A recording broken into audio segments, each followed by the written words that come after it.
Bueno, vamos a seguir. Tenemos ahora, continuando con el potenciómetro, ya ven que les había señalado que un potenciómetro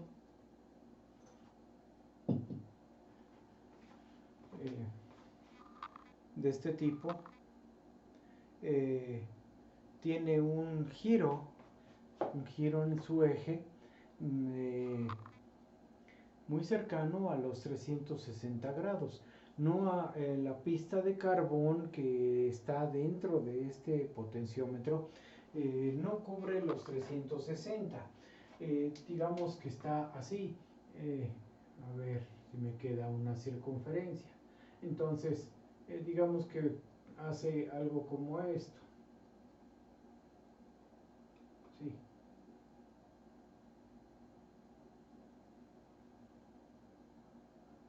Aquí sale una terminal, aquí la otra y acá la otra terminal, ¿sí? Y esta viene acá, este viene acá y esta viene de aquí a donde se conecta eh, la derivación, ¿sí? Entonces, en esta pista de carbón, digamos que hay no exactamente los 360 grados, pero por ejemplo, ¿no? O sea, vamos a pensar que hubiera alrededor de 300 grados de circunferencia en la pista de carbón. Entonces, si hay 300 grados de circunferencia, entonces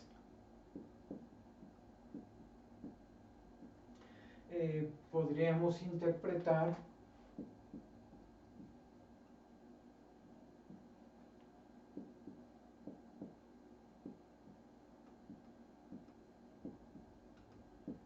al potenciómetro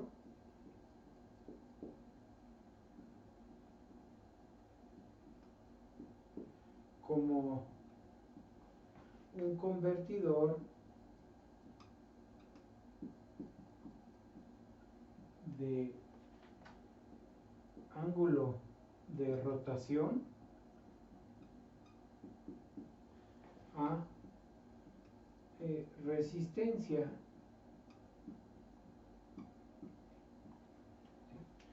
Mi potenciómetro se puede interpretar como un convertidor de ángulo de giro, lo que yo le mueva, a resistencia. Si yo lo ubico a exactamente la mitad del recorrido que puedo hacer aquí, si lo ubico a la mitad, exactamente, estaría colocando esta derivación exactamente a la mitad. En ese momento la resistencia en un par de terminales sería exactamente la mitad del recorrido, ¿no? O sea, cuando yo coloco la derivación exactamente a la mitad de la pista, estoy eligiendo, se puede decir que la mitad del recorrido de los 300 grados. Así que tengo un ángulo de 150 grados que yo elegí. Ese ángulo de 150 me va a permitir tener de la derivación a un extremo exactamente la mitad del potenciómetro. El potenciómetro tiene RP, entonces tendría la mitad de la resistencia. Si muevo, y del otro lado también tendría la otra mitad, ¿no? O sea, se reparten. En ese momento, si yo la derivación la coloqué a la mitad y elegí la mitad de este recorrido, y eso hace que tenga la mitad de un lado y la mitad del otro lado. Puedo interpretar a mi potenciómetro como si fueran dos resistores separados, en donde uno tiene la mitad, el otro la mitad.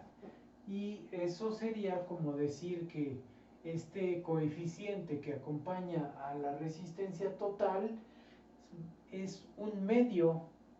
A valdría en este espacio un medio, así que un medio de la resistencia total está abajo y arriba tengo otro medio, ¿sí? Sería 1 menos un medio, es un medio arriba de RP, y abajo 1/2 de RP, ¿sí? Pero porque puse la derivación, giré el eje del potenciómetro, aquí está, lo giro y ubico exactamente a la mitad. Si yo hago un ajuste diferente, como el que está ilustrado aquí, por ejemplo, entonces imagínense, vamos a ponerle aquí A, B, C. Otra vez acá, A, B, C. ¿Sí? Así que acá sería A, B y C, las terminales. Si yo giro el eje del potenciómetro y ubico la derivación en esta posición, pues tengo más ángulo de giro de B a C que de C a A. De C a A solo tengo este espacio de ángulo. Así que como tengo más ángulo de selección de este lado, de B a C voy a tener más resistencia seleccionada. Así que voy a tener más resistencia aquí. En ese momento este coeficiente estaría más cerca del 1, seleccionando más porcentaje de resistencia total, ¿sí? Vamos a suponer que esto equivalga, por ejemplo, a 200 grados. 200, y acá me queda solo 100 grados. Entonces 200 grados acá, estoy seleccionando de los 300 grados, estoy seleccionando 2/3 partes. 2/3 partes del ángulo lo estoy seleccionando. Quiere decir que A valdría 2/3 de la resistencia total. De aquí a acá yo tendría más resistencia. Y de A a C o C a A tendría solo 100 grados. 100 grados es 1/3 de esta resistencia. Entonces acá arriba sería 1/3, porque si esto vale 2/3, si este vale 2/3, acá tendría 1 menos 2/3, 1/3 de la resistencia total, ¿sí? Entonces la resistencia total pues se va a repartir en uno y en otro. La suma de esta más esta me da la resistencia total, ¿sí? RP es la resistencia que el fabricante nos indica en el potenciómetro. Vean este potenciómetro, a ver si lo alcanza a enfocar aquí la cámara. De repente enfoca, de repente no enfoca, ¿no? O sea, a ver, tantito lo voy a alejar. No quiere. A ver, a lo mejor es porque estoy yo a la vista. Miren, ahí alcanzan a ver que dice 10K. Aquí, ahí, 10K, ¿no? Ahí está, 10K ohms, ¿sí? Entonces, decía B y 10K. La B, pues no le hacemos caso ahí, o sea, a ver acá otra vez, a ver si me lo quiere enfocar. No quiere, quiere cuando, a veces quiere, a veces no quiere. Pero, a ver, ahí está más o menos, ¿sí? B, 10K. Entonces, los 10K se refiere al valor total que hay de la terminal B a la A, ¿sí? De estas dos extremos que están por acá, ¿no? O sea, este lado y este lado, no de la terminal del medio. Entonces los terminales de los lados tienen una resistencia de 10.000 ohms en este dispositivo, ¿sí? RP valdría 10.000 ohms, es lo que tendría, ¿no? Así que aquí tendría yo, por ejemplo, 10K. Luego vamos a suponer que aquí estoy, según este ejemplo, vamos a suponer que aquí estoy eligiendo de este lado, más o menos aproximadamente 200 grados. Y de este lado estoy eligiendo un espacio de aproximadamente 100 grados de circunferencia. Así que según estos valores numéricos, mi valor de A sería por acá, ¿no? O sea, si de B a C se seleccionó 200 grados, 200 grados, más que déjenme escribirlo bien para que no se confunda, 200 grados y de A a C, de A a C, se seleccionó 100 grados, entonces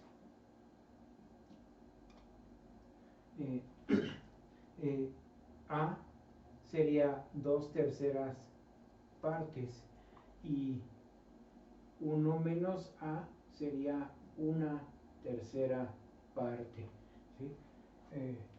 Por lo tanto, aquí tendríamos 2/3 de 10K. Acá tendríamos 1/3 de 10K.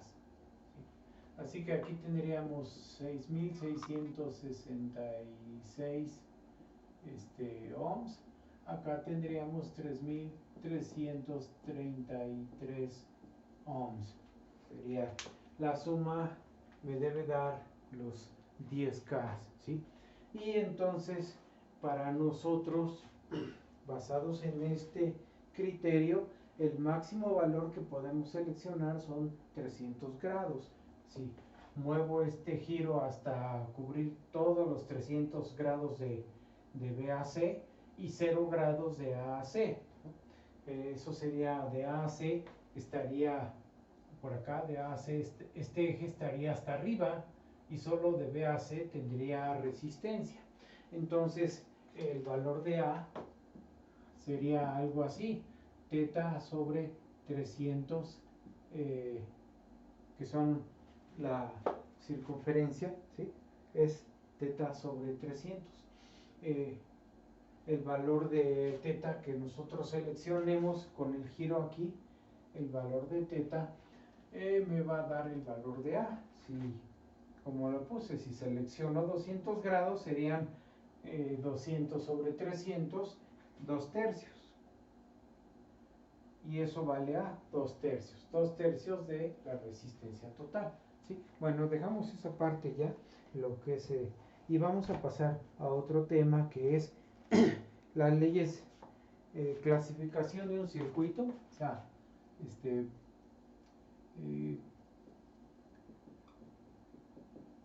clasificación de un circuito.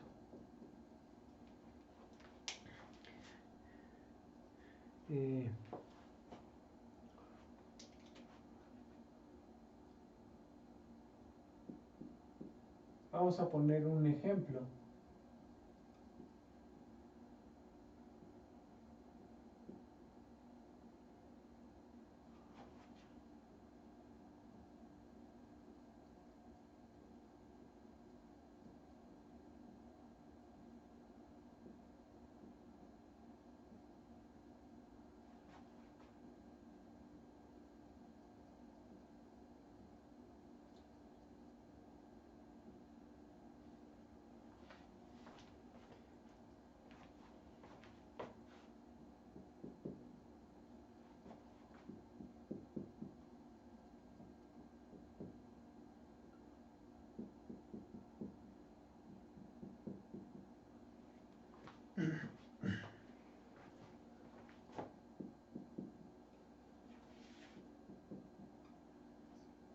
Entonces aquí estoy escribiendo, indicando en este dibujo dos fuentes, una fuente de voltaje que llamo fuente 1, una fuente de corriente que llamo fuente 2 y tengo elementos que pueden ser resistencias o otros que todavía no vemos, inductores o capacitores. Entonces aquí puedo tener, tengo el elemento 1 al 2, elemento 3, elemento 4, elemento 5, ¿sí? Estos son los puntos donde se unen los cablecitos, ahí están. ¿Sí? Y vamos a definir algunos conceptos sobre este circuito. Entonces, son los siguientes.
barra.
Bueno, esas son las partes de un circuito que tenemos que identificar para poder trabajar con los circuitos, hacer ya planteamientos matemáticos y analizarlos. Vamos a ver estas definiciones, qué está diciéndome, ¿no? Entonces, según esto que tengo aquí, nada más déjenme, caray, bueno, ahí así, lo vamos a ver tantito, es que está aquí desajustado, no, le muevo mucho, ya, ahí está. Entonces, vean las definiciones, vamos a empezar con la primera, ¿sí? Dice, ¿qué es un nodo? Nodo es donde se unen dos o más elementos, ¿sí? Entonces, si ustedes se fijan, por ejemplo, en esta parte, todo este cable representaría un nodo, porque ahí se une la fuente F1 con el elemento 1. Todo este es un nodo, todo el cable, no es un punto en particular de ese cable. Todo el cable representaría un nodo, ¿sí? Así que aquí sería así. Todo esto es un nodo. Otro nodo sería aquí. Aquí esta parte, todo este cable y este otro pedazo forman otro nodo. Ahí se unen tres elementos, el elemento 1, el 2 y el 3. Entonces, este viene así, es otro nodo. Ahí hay otro nodo. Tres elementos se unen ahí. No solamente es el punto donde se solda este cable al cable que corre horizontal, ¿sí? Sino es todo el espacio de conexión. De este lado igual, tengo también tres elementos que se unen, el elemento 3, el elemento 5 y la fuente. Así que de este lado tengo también esto así. Esto, todo esto es otro nodo. Abajo tengo aquí otro nodo donde se une la fuente E2 y E4. Así que abajo tengo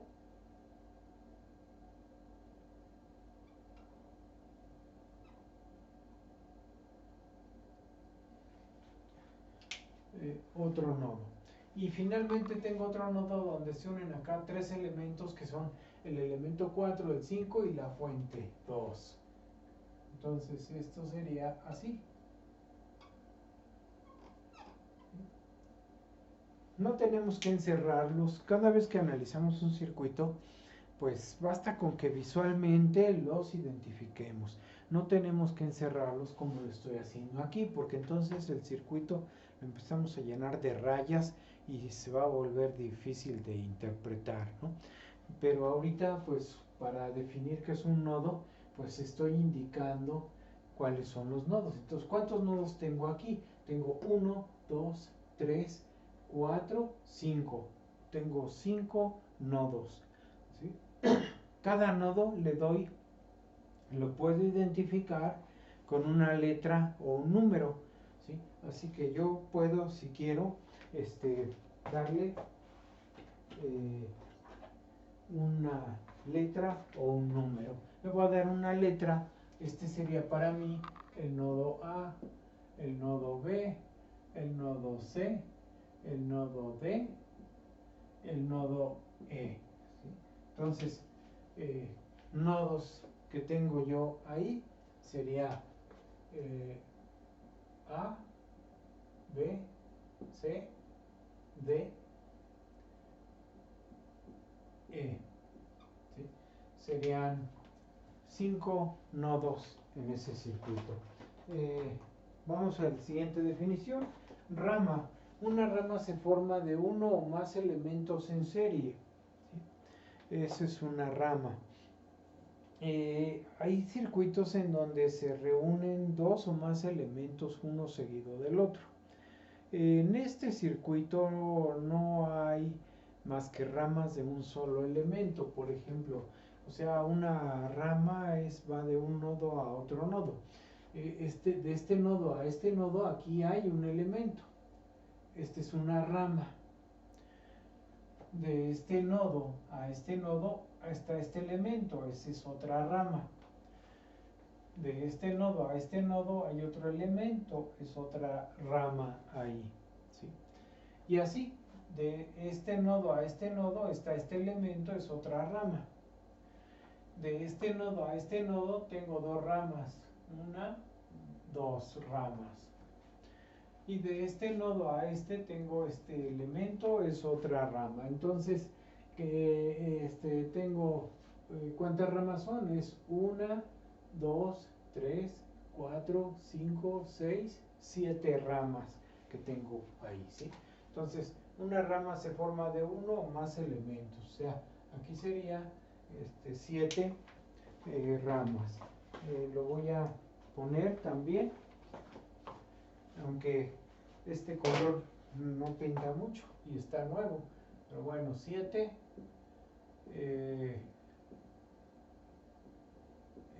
ramas ahí, ¿sí? A ver si se alcanza a ver, 7 ramas. Pero les comento que puede haber más elementos. Por ejemplo, aquí, aunque lo voy a borrar ahorita, vamos a suponer que hubiese aquí otro elemento así, ¿no? Entonces, así. Eso sería, o haría más bien, eso hace que tenga, bueno, no, sí, perdón, aquí no es necesario que haya dibujado ¿no? O sea, no es necesario. Aquí hay otra rama, o sea, tengo dos elementos aquí dice, ¿no? En serie.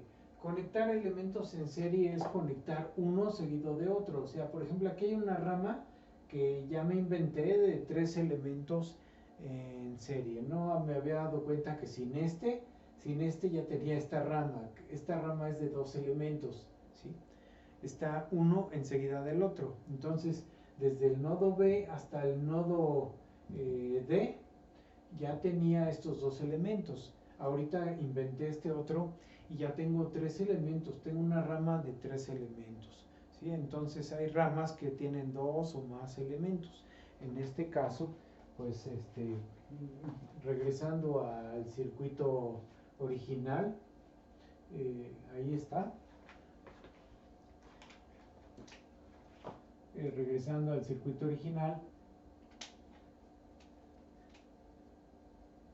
como lo tenemos, hay una sola rama con 2 elementos y las demás son ramas con un solo elemento. Aquí hay 1, 1, 1, 1 y 1, ¿sí?